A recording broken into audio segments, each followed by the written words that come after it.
High hi hello everyone, কেমন আছো তোমরা সবাই? আশা করছি ভালোই আছো। আমি একটি ভিডিও নিয়ে চলে আসলাম। কি মাছ যেটা বলতে পারছি না, কি মাছ ভুলে গিয়েছিলাম। তারপর রান্না করছি, মশলা মাছটা ভেজে নিয়েছি, তারপর মশলাটা বানিয়ে নিলাম। নুন হলুদ দিয়ে সব মশলা করেছিলাম, ওখানে দিয়ে দেবো। এখন কি করে আলুটা ভেজে রেখেছিলাম, মাছটা ভাজা করে আলুটা ভেজেছি। এখন সাম্বার জিরা তেজপাতা দিয়ে টমেটোটা ভেজে নিচ্ছি। টমেটোটা ভাজা হয়ে গেলে এর মধ্যে দিয়ে দেবো আলু মশলাটা একটু ভাজা হয়ে আসবে, তারপর দিয়ে দেবো আলুটা একটু কষে নেবো। তারপরে দিয়ে দেবো ঝোল দিয়ে করে মাছ দেবো। তারপরে মশলা দিয়ে নামিয়ে দেবো, গরম মশলা দিয়ে নামিয়ে ফেলবো।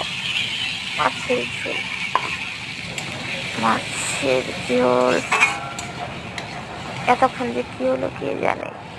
কালারটা যা আসছে না গাইস, দারুণ আসছে কালারটা, দেখো। মানে খেতে যা হয়েছে না, খুব টেস্টি। চেটে উঠে খেয়েছে সবাই। ভাত এরকম করে রান্না করে খাবে, দেবে আর খেলে হয়ে যাবে, খাওয়া হয়ে যাবে। তাহলে এখানে ভিডিওটা শেষ, নিয়ে আসবো পরের ভিডিও।